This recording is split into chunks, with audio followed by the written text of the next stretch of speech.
Hello, welcome to Larter Oasis, a 10-acre smallholding in the east of England. 10 acres that is slowly being rewilded and will eventually be left to a local wildlife trust, providing a home for nature and wildlife in perpetuity.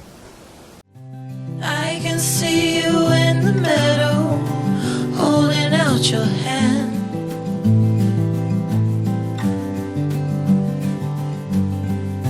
And will you meet me there tomorrow, where the sunlight never sets?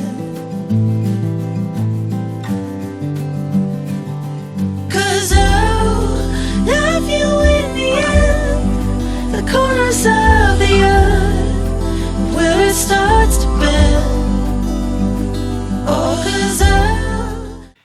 In 2025, Eastern England experienced a year of extreme, record-breaking weather, characterised by intense heat waves, prolonged dry spells and sunshine totals that ranked among the highest in the UK.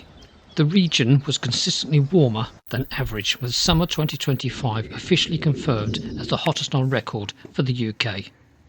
While there was some heavy rainfall late autumn, 2025 was very dry overall. Welcome to a 2025 Larter Oasis Roundup, the winners and losers, the highs and lows.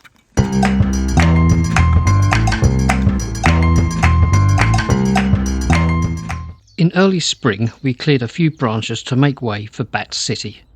We installed a number of bat boxes of various sizes made from either wood or woodstone. Woodstone is a mix of wood and concrete, giving great thermal qualities and longevity.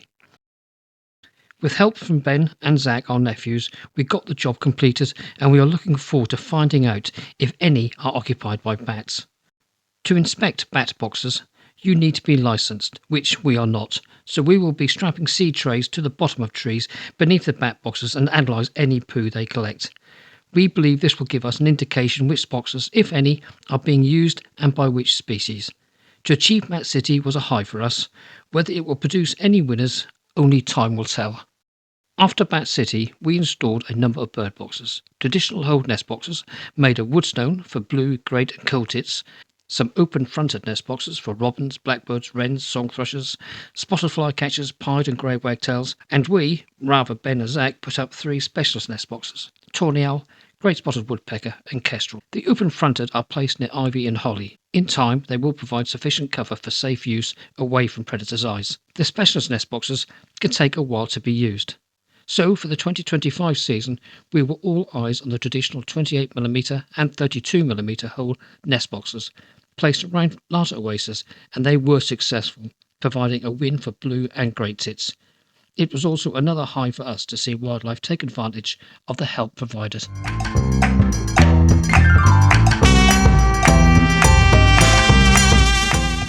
Newt Pan finally got a makeover in 2025, after much deliberation. We had a bentonite clay liner installed, and seeing how much of a magnet for wildlife it became, we wished we had done it years ago.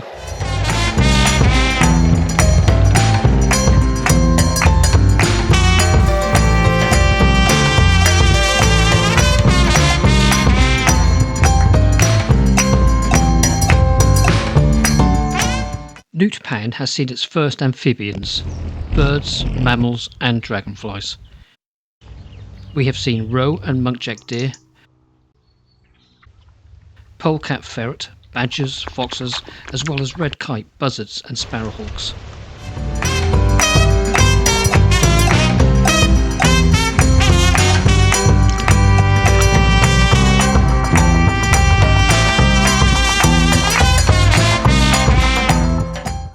There have been many small birds too, like chaffinches, greenfinches, goldfinches and bullfinches, linnets and yellowhammers and grey wagtail, joined by our African visitors like common whitethroat, lesser whitethroat, chiffchaffs, willow warblers, blackcaps and garden warblers.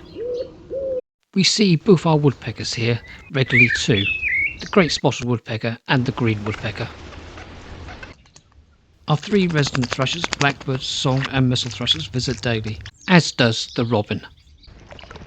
Newt Pan witnessed autumn migration with good numbers of redwings and fieldfares and a few siskins and bramblings. Our very smallest birds visit to drink and bathe too, like goldcrests, wren, blue and great tit, and long-tailed tits, tree creeper and redpolls.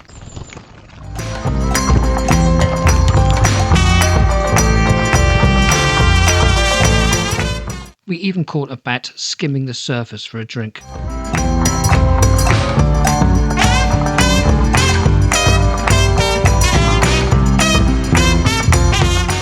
We have added various native plants which have taken well and are spreading at pace. We are looking forward to seeing what uses it beneath the surface in spring, and we are prepared with a waterproof camera to try and catch a glimpse of Newt Pan's aquatic comings and goings.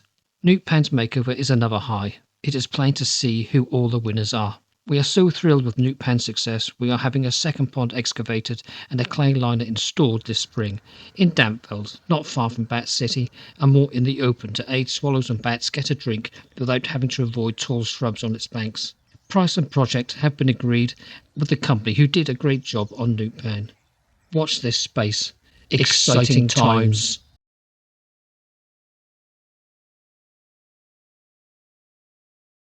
The warm, dry spring produced a good breeding season for the birds. From what we witnessed, most species had successful breeding attempts.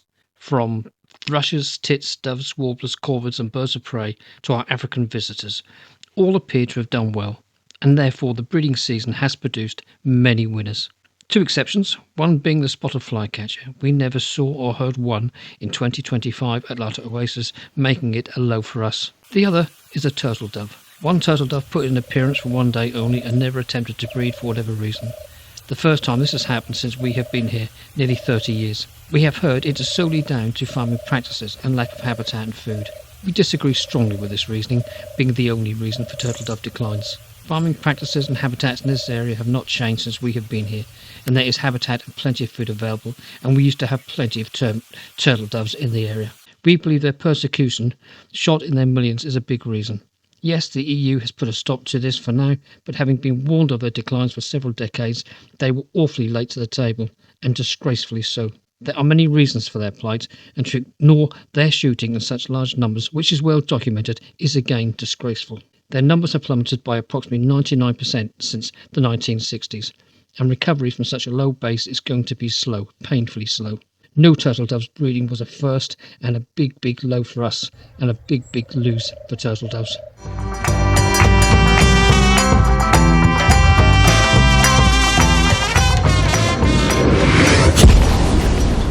During late spring, a pair of swallows nesting at home had the misfortune of their nest collapsing. 2 young swallows perished and 2 survived. Swallows can have multiple broods, and to assist we installed an artificial swallow cup made of woodstone. It was taken up by the pair of adult swallows who successfully raised 4 chicks to fledgling in a second brood. We were impressed with the success, so we installed 4 artificial swallow cups at Larter Oasis for the 2026 breeding season. To see the artificial cup used and be successful was a high for us, and a win for the swallows. The new cups could prove to be a win for future swallow breeding attempts. The warm, dry weather has seen a bumpy year for butterflies, bees and insects at Larter Oasis. We have a buddleia, also known as a butterfly bush, at Larter Oasis. This appeared on its own accord, and as it is a big butterfly attraction, we have decided to leave it alone. It has been visited by 3 different hummingbird hawk moths, and a target species of butterfly for Larter Oasis, the silver-washed fritillary. Following advice from the local wildlife trust, we planted common dog violets amongst an avenue of oak trees in Bombers Bank. The silver-washed fritillary is a large, fast-flying orange butterfly found in UK woodlands, especially visible when it rests on flowers like brambles and sunny glades. It favours oak woodlands and relies on violets for its caterpillars. A clear winner in 2025, and a high for us in seeing them here. Other butterflies we saw good numbers of include common blue, speckled wood,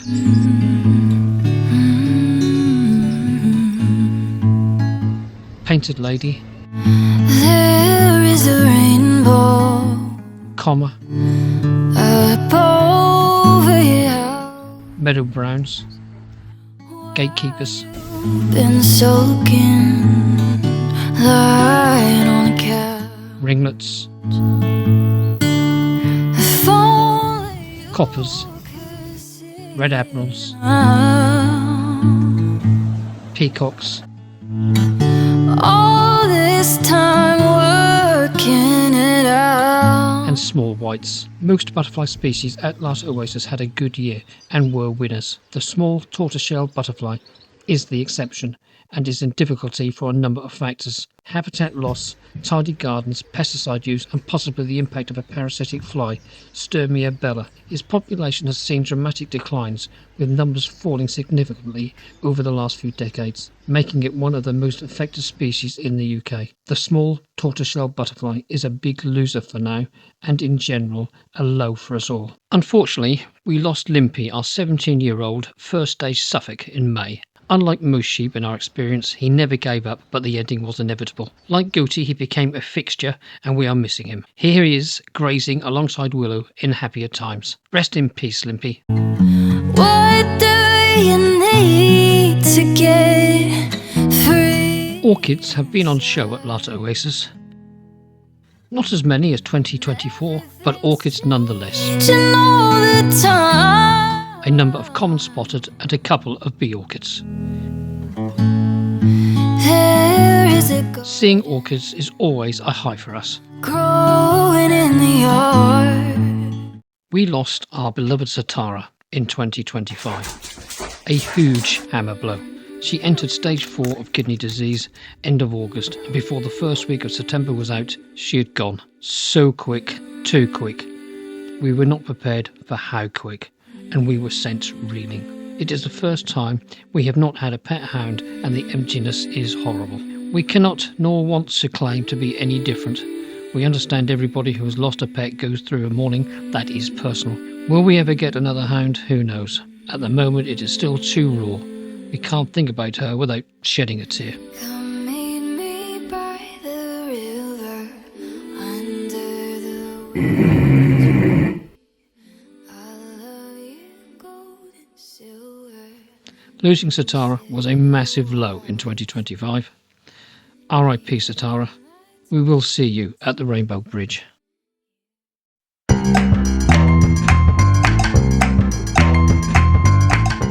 The lack of rainfall put trees and shrubs under stress, and this pushed their efforts into producing fruits and seeds. It has been a mast year. A mast year is when trees and shrubs produce an exceptionally large bumper crop of fruits, nuts and seeds, collectively called mast. It occurs every few years. It is an evolutionary strategy to ensure some seeds survive to germinate by overwhelming predators like squirrels, jays and mice, leading to a feast for wildlife and a potential boom in their populations. Nature's larder was well stocked. Our fruit trees produced plenty too. More than enough for Willow and Kobe, and windfall for the wildlife. We even had a russet that had never bared fruit produce apples for the first time. Winners would include any future tree and shrub germinations, as well as any berry, seed and fruit eating wildlife. We planted more young trees in the autumn to replace any damage by roe and muntjac deer during the previous 12 months. We don't mind, live and let live. All it costs us is time, as we germinate from seed and bring them on at home until about 4 or 5 feet tall. In new money, that's about 120 to 150 centimetres. A number of rowan, ash, silver birch and oak and 2 wayfaring trees were planted. We also grew and brought on some wild privet, which we planted around the edges of Jock's Lowveld. As it was a mast year, we collected a bag of acorns and randomly planted them in Jock's Lowveld amongst the young trees. We enjoy planting trees, and whilst we will not be around to see them mature, knowing future generations of wildlife will benefit gives us a high, and hopefully make those future generations winners. We are not fungi experts, rather the opposite really. However, we noticed more appeared than usual, and they look beautiful winners in 2025. ID'd correctly, hopefully.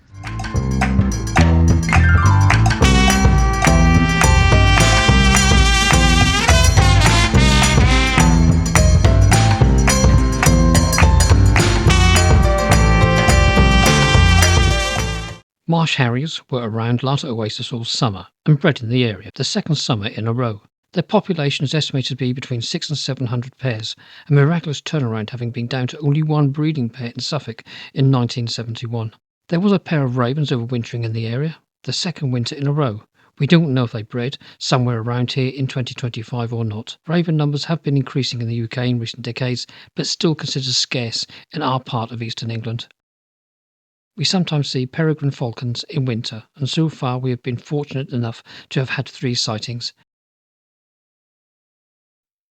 We often see timberdills at Larter Oasis, but 2025 was a first for capturing one on camera at the Wallow Trough.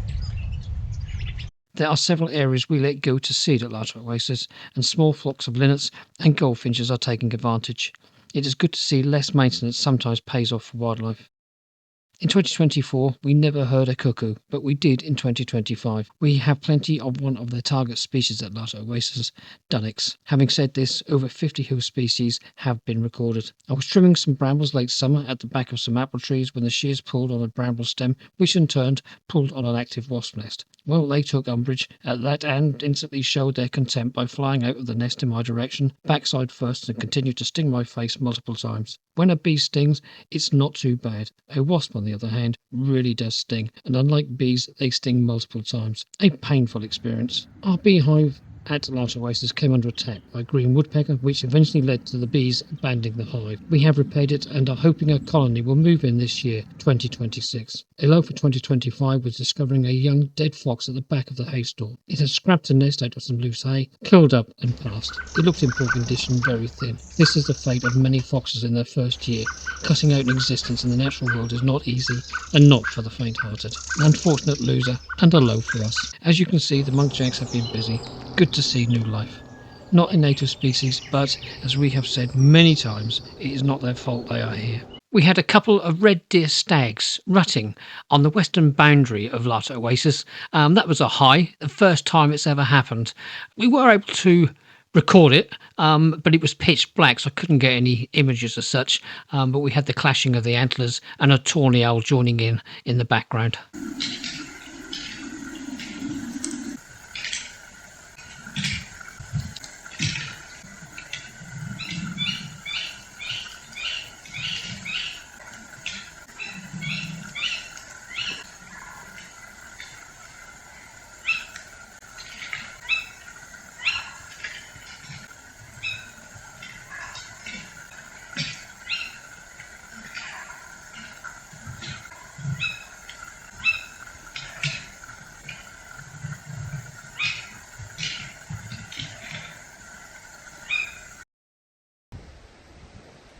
Winners and losers, highs and lows.